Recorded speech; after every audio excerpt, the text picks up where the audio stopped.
Replace the Printhead cleaning roll station pinch wheel on the HP Latex R printer series when it is not working correctly. Before replacement, make sure the printer is idle.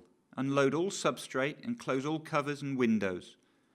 From the IPS or internal print server, touch Maintenance. In the list of maintenance operations, touch Replace the Printhead cleaning roll station pinch wheel, and then touch Start. The screen displays instructions for the replacement process.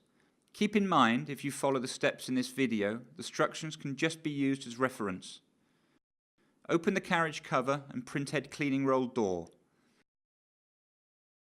Pull the black knob to the side to release the pinch system. Use pliers or an 8mm wrench to loosen the screw and then remove the old pinch wheel. To install the new pinch wheel, insert the pin and then tighten the screw to secure it.